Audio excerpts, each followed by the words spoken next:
और इस बीच बड़ी खबर आपको बता दें, ईरान के राष्ट्रपति ने हमास के आतंकियों से बातचीत की है। इब्राहिम रईसी ने हमास लीडर इस्माइल हानिया से बात की है। ईरान के सरकारी मीडिया के हवाले से बड़ी खबर सामने आ रही है।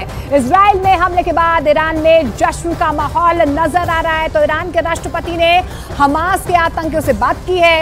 इब्राहिम रईसी ने हमास लीडर इस्माइल हानिया से बात की है। और जिस तरीके से हमास की तरफ से इजराइल पर यह अटैक किया गया, ईरान के सरकारी मीडिया के हवाले से एक खबर सामने आ रही है कि इजराइल में हमले के बाद ईरान में जश्न का माहौल देखा गया है।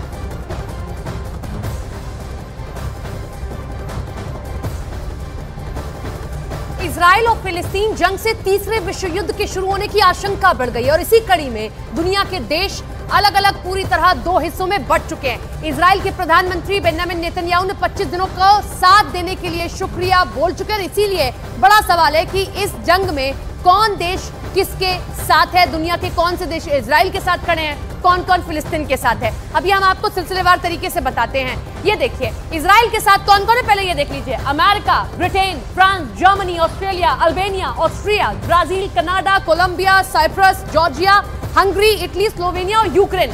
लगभग जितने भी सुपर पावर्स हैं वो आपको इजराइल के साथ दिखाई देंगे। आप फिलिस्तीन की बात करते हैं, यानी कि हमास एक तरीके से आप कह सकते हैं। उसके साथ कौन खड़ा है? चीन, तुर्की, ईरान, पाकिस्तान, कुवैत, खाड़ी देश। और ध्यान रखिए कि ईरान पूरी मदद कर रहा है तटस्थ। ये देखिए किस तरीके से भारत और रूस, ये भी कौन देश है किसके साथ में, ये हम आपको दिखा रहे हैं कि किस तरीके से भारत किसके साथ खड़ा है। फिलिस्तीन, लेबनान, सीरिया, ईरान, इजराइल के ये दुश्मन देश हैं और लेबनान तो परेशान करना शुरू भी कर चुका है। फिलिस्तीन और लेबनान ने दो तरफ से घेर लिया है। वेस्ट बैंक से घेरा गया है, इधर गाजा पट्टी से घेरा गया, उधर लेबनान से भी हमले किए जा रहे हैं। सीरिया भी इजराइल का बहुत बड़ा दुश्मन है और इसी तरीके से ईरान, ये चारों एक दूसरे को मदद कर रहे हैं। कहते हैं ना दुश्मन का दोस्त दुश्मन होता है। इसी तरीके से आप ये देखिए यहाँ पर दिखाई देगा कि यहाँ दुश्मन का दुश्मन दोस्त हो गया है और लेबनान और फिलिस्तीन जो है अब साथ आ गए हैं और ये इजराइल के लिए बहुत बड़ी परेशानी बन चुका है। तो इजराइल की चुनौतियां बढ़ती हुई नजर आ रही है, लेकिन इजराइल इस वक्त गाजा में घुसने के लिए तैयार बैठा है, लेकिन उसे बहुत बड़ी वार्निंग भी मिल गई है। अब इजराइल को समझ नहीं आ रहा है कि गाजा में अगर कदम रखा तो कहीं ये उसके लिए इस युद्ध की सबसे बड़ी गलती ना साबित हो। इस दौरान हमास ने फिर से इजराइल पर हमला करके साबित कर दिया है कि वो इजराइल को मारने का कोई मौका नहीं चुकेगा। नेतन्याहू इस वक्त बहुत ज्यादा प्रेशर में आ गए हैं।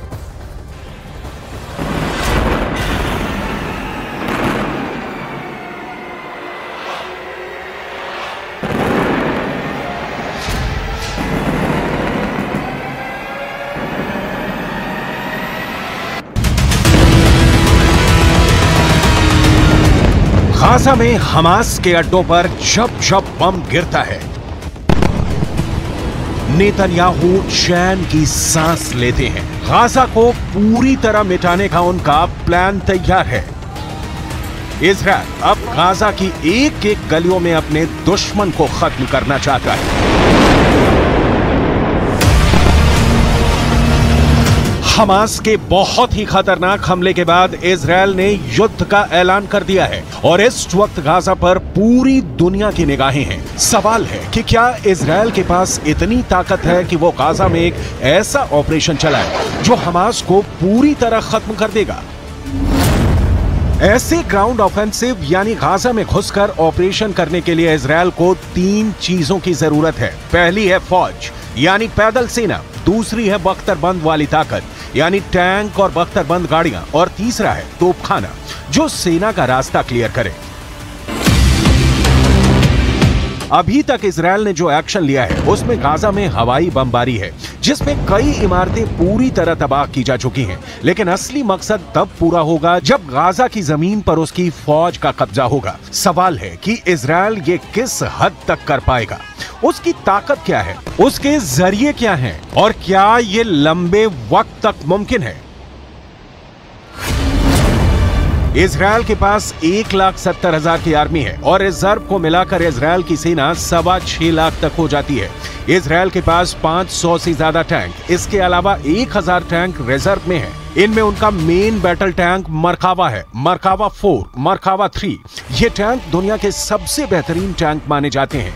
इजरायल के पास 800 से ज्यादा बख्तरबंद गाड़ियां हैं, जबकि रिपोर्ट्स है कि उसके पास 3000 से ज्यादा रिजर्व में रखी हुई हैं। इजरायल की आर्टिलरी यानी उसके तोपखाने में 1000 से ज्यादा हथियार हैं। इनमें तोप भी हैं और रॉकेट सिस्टम भी है।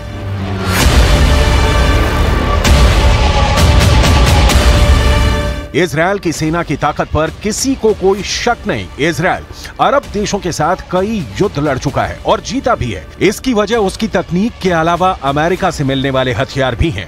लेकिन इस वक्त गाजा का ऑपरेशन इमरजेंसी में हो रहा है और युद्ध के हालात ऐसे हैं कि इजरायल पर लेबनान से भी हमले का खतरा है, इजरायल पर सीरिया से भी हमले का खतरा है, इजरायल पर ईरान भी हमला कर सकता है और मिस्र से भी इजरायल को बहुत सख्त संदेश मिल चुका है। गाजा में जमीनी अटैक करने के साथ साथ इजरायल के सामने मल्टी फ्रंट की चुनौती है। लिहाजा गाजा में पूरी तरह सेना को उतार देना इजरायल की अक्लमंदी नहीं कही जाएगी, उसको बाकी फ्रंट पर भी तैयार रहना होगा। צה"ל הציג שליטה במוקדי החדירה מרצועת עזה לשטח מדינת ישראל. הכוחות הרגו בשטח מאות מחבלים.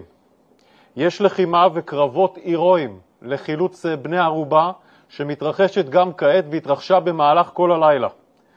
במהלך הלחימה מפקדים ולוחמים נפלו בקרבות ואזרחים נרצחו. מאות מחבלים נהרגו ועשרות נלקחו בשבי. इजरायल के सामने ईरान दुश्मन नंबर 1 है, इजरायल के सामने लेबनान का हिजबुल्लाह दुश्मन नंबर 2 है, इजरायल के लिए सीरिया दुश्मन नंबर 3 है, इजरायल के लिए यमन दुश्मन नंबर 4 है, इजरायल के लिए इराक दुश्मन नंबर 5 है। इजरायल मिस्र समेत बाकी अरब देशों पर भी यकीन नहीं कर सकता है। ये वो देश हैं जो हमास का पूरी तरह समर्थन करते हैं।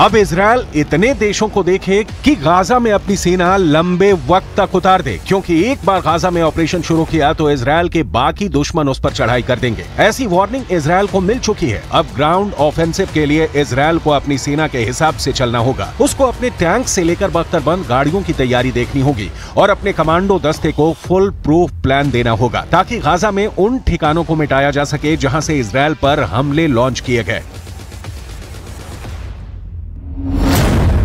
इजरायल का दावा है कि गाजा से जो हमले हुए उसमें 21 ठिकानों को निशाना बनाया गया, यानी गाजा में कम से कम ऐसे 15 से 20 लॉन्च पैड होंगे जहां से हमास के हमलावर इजरायल में दाखिल हो गए। अब वहां चढ़ाई करने के लिए इजरायल को सबसे पहले अपनी टैंक पावर का इस्तेमाल करना होगा और इसमें उसका सबसे खतरनाक टैंक मरकावा सबसे आगे नजर आएगा। वैसे भी इजरायल से इस तरह के वीडियो सामने आ चुके हैं जिसमें टैंकों को गाजा की तरफ जाते हुए देखा जा सकता है। ये नेतन्याहू की युद्ध वाले ऐलान को पूरा करने वाला कदम कहा जाएगा, जिसमें गाजा पर जमीनी चढ़ाई करने का इरादा पक्का नजर आ रहा है।